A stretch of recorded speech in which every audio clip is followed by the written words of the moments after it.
For me, architecture kind of sits halfway between art and science. It's more about the underlying principles that you go through with a lens on the local context to understand what it would take for this building to work. What should we be doing in Miami to better withstand the climate implications that we're facing in the future? I truly believe to my core that kind of building performance has equal weight when it comes to the challenges that we face now and expect to increasingly face in the future. Hi everyone, I'm Suzette Laboy, the editorial director for Opportunity Miami, and today we're joined by Alyssa-Amor Gibbons. She's with us from Barbados. Hi Alyssa, thank you so much for joining us. Thank you for having me. We're going to talk about design and more specifically incorporating the environment and taking into account our crucial climate crisis that we're facing. But I wanted to start off with something that you mentioned in your Time feature. You said, I believe we can design our way out of almost anything. How can you describe what you do in terms of designing and architecture, specifically targeting the climate crisis? So I'm an architectural designer. I have a bit of a multidisciplinary background. So my, I suppose, ethos in general is really pulling from different themes, sometimes disparate, sometimes synergistic opportunities to really leverage technology and experiential understanding of nature or environment and really combining those things to create architecture that works. I think a lot of times the initial consideration is towards aesthetics and sometimes functionality, but I truly believe to my core that kind of building performance has equal weight when it comes to the challenges that we face now and expect to increasingly face in the future.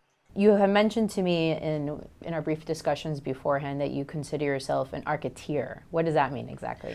Architecture is really just a play, a play on words, I think, but it's kind of the closest thing I've found from a technical point of view to sort of describe the work that I do. As I said, my background is in structural engineering as well. And for me, architecture kind of sits halfway between art and science. And, with this digital age that we're in, when we start to talk about AI and ML and really engineering design solutions across all these different fields, it's hard to call yourself just one thing. And I think even if just as a nudge to myself to remember that there's so many disciplines that you can lean on and learn from. And you're calling us from Barbados. I know you work all over the world, but can you briefly introduce us to home for you and what specifically was it growing up that got you interested in architecture?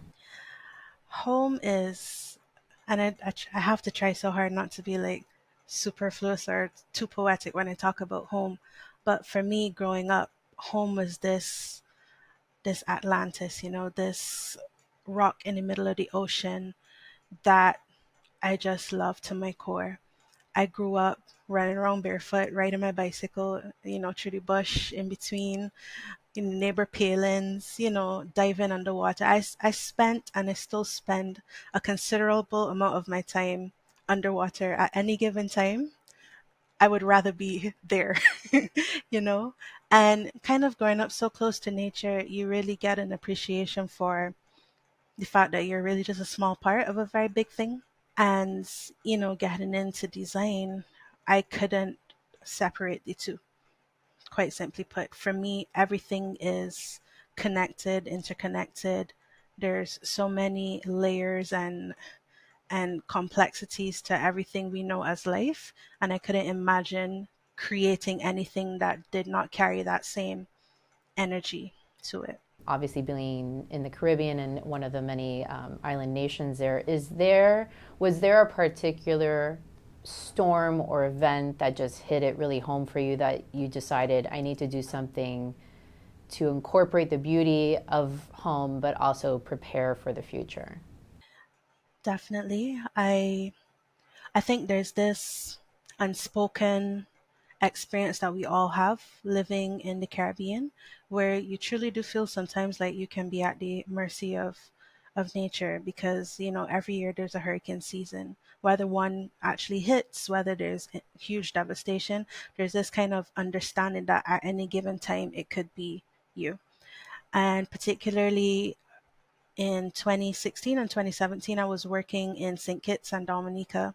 And in 2017, Hurricane Maria absolutely devastated our sister islands. And I was put on a plane and sent there. And I remember flying in and looking down at what I couldn't make sense of as yet of the terrain. Usually is lush, green, tropical, and it was just gray and there was this pattern that I couldn't understand what it was. And as I got closer to landing, I realized it was trees. All of them had been kind of knocked over like matchsticks and stripped of all of the foliage. And seeing this vast expanse of just that is something that is a memory that really like stays in my mind. Just seeing a whole different landscape that you've never seen before, and walking the site with the clients and seeing buildings blown apart, some still somewhat held together, and walking through and trying to understand at a very granular level which buildings worked and which ones didn't. Why did this one survive and why did this one you know absolutely fall to pieces? That level of just on the ground walking and seeing people and their reactions and their life, scattered across the landscape. I think that this was the first time that I saw the consequences face to face of what happens if you don't get it right. And that feeling has kind of caused me to, I think, really focus in on what I want to do with the skills and the abilities that I have or have built as a designer. Is really forced me to double down on what's important to me and what I want to put out or contribute to the world. Was there anything traditional that almost withstood or at least braved a little bit of those devastating winds and storms? Or was it something more modern that you saw that also just helped play a factor in it? It was definitely the converse of what the average person would think when they think of a building standing up to strong winds or hurricane. It actually seemed like a lot of the modern buildings struggled more than buildings that didn't have a lot of fortressing or support against the high winds. And it kind of brings to light this convention that we have in the Caribbean, where most other parts of the world you try as much as you can to keep the weather out, whether it be snow, moisture. You try to close it out, and then you control the internal environment. What works better for us in the Caribbean, and I think tropically, is learning to work with it rather than against it. So learning that, perhaps the way your granny might have done it, or your great grand might have lived, realizing that those very simple, rudimentary, first principle type homes had some built-in understanding of what it took to perhaps survive. It's almost like combining traditional but with also a modern approach. We've done a lot as a society to raise awareness, but I'm curious if you can almost paint for us what is a typical design for you. So a typical design for me is less about the final product and more about the process of design. It it needs to be very contextual, very sensitive to its kind of site specific location. So I couldn't give you a prescriptive way or prescriptive product that this building needs to look like this. Is more about the underlying principles that you go through with a lens on the local context to understand what it would take for this building to work. And that starts from something as simple as building orientation, understanding like how many degrees northwest or southeast you need it to face. It depends on how much sunlight do I want into this room, and am I willing to compromise on the amount of heat that comes into the room and the potential it would have on how I size my AC units. Those kind of conversations really gain power over the final result when you could analyze them all at the same time. So for me, my ideal way of working, rather than my ideal building or end result, is a digital space where we can consider all these different factors. We can design a digital twin so that we understand all of the elements that make up this project, and we can simulate and test and analyze and essentially try to break the building in that safe space where there's no loss of human life. You haven't spent any money on concrete or steel as yet, but you can really dive into the nitty gritty of the building, the nuts, the nails, the bolts, everything, and understand what are the trade offs that I'm willing to make, and really design and decide what you want this building's performance benchmark to be, rather than waiting and hoping it all works out. Right. No, it's an interesting point. There's people that design more for aesthetics versus performance. You're thinking for both of them, obviously, about both of them, but maybe more about performance than aesthetics. I think so. I think, now don't get me wrong, I'm a designer. Of course, it needs to look beautiful. But I think that those two things can be done at the same time. And even in the work that I do now, where it's maybe not just one building, but looking at, cities and urban scale interventions, it's not just about making it look good, it's understanding that, hey, there's a target performance that we're trying to achieve. And yes, we want to solve issues of maybe low housing stock or affordable housing, want to provide shelter, but we also want to leave space to dream and aspire and create beautiful things. And I don't think those two targets have to be separate at all. Where are some of the projects that you're working in? I mean, I know you work all over the world, but can you kind of almost list some major cities? So it's great that you said cities, because I recently founded a company called Future City, and we're working in Bridgetown at the moment, which is my capital city here in Barbados. And we are essentially treating the city as a living laboratory. Barbados is a very small place, less than 300,000 people, 166 square miles. Our capital is the size of some other nations' ports. So we have a real opportunity to almost prototype what the ideal city is, and bridge the gap between civic tech, climate tech, and fintech. So, what we're doing with the Future City project is leveraging that digital twin technology that I mentioned to start to design the city and document the city at an urban scale. And we're kind of crowd pooling and collectively reimagining what the city could be, layering people's wants and needs on top of this digital twin technology. We can now start to create our own carbon credit that has a social element attached to it, and actually fund these projects where before many of our governments can't afford to. We can now create a new economic model where we can design, assess, fund, and provide equity ownership for an average citizen, so that just by being born in this eco resilient city, you own a piece of it and you have an asset that you didn't have before.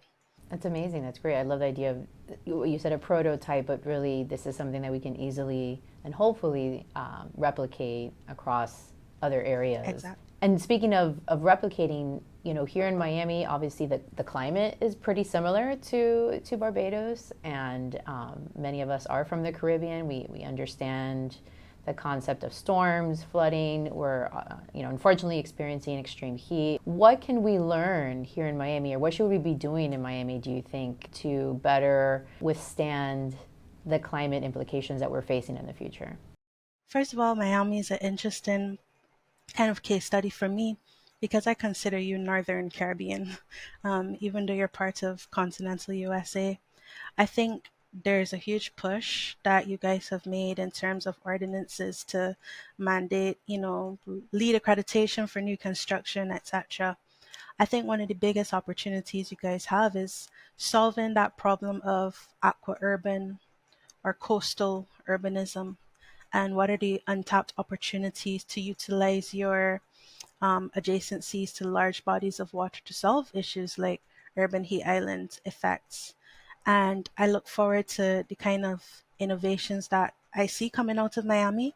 I do quite a bit of work in Miami in terms of lead and well accreditation with Socotec US, and I hope to see a lot more kind of um, test bed startups, incubations of innovative ideas coming out of Miami, particularly targeted at how do we occupy and safely occupy coastal, densely populated urban urban environments. And I work as a sustainability analyst, so I do lead for homes with Socotec, as well as lead for new construction and provide sustainability consulting services to get some of your new projects all accredited and benchmarked and performing very well. We always like to end on kind of a look towards the future and not so distant future. And we always target the year 2040. I'm curious to know, almost in summary, how do you vision both Barbados or even Miami, or even better yet, design and architecture in the year 2040? I'll I'll take one step back and go to Barbados because that's home. For me, I think Barbados is such a beautiful place. I'm biased, of course, but we're halfway between Africa, Europe, and America. So for me, we're the center of the world. From my perspective, the world revolves around us. I say that in jest, of course, but I think there's a real opportunity for Barbados to become a ideas lead, the kind of innovation hub, even the capital of the global south. I think our most easterly position in the Caribbean is similar to what Florida faces in terms of bearing, I think, the brunt of hurricane onslaught for the most part over the last couple of decades. And I think there's real similarities there. And I would love to see the kind of frontline, frontier, pioneering approach to proposing and solving some of those issues that then become solutions for the rest of the world as they start to feel a lot of the impacts that we already do. So hopefully by 2040 we've saved the world. Yeah, hopefully, hopefully. Well, with your work, hopefully we'll get there sooner rather than later. Thank you so much for joining us, Alyssa. I really appreciate it. Thank you so much.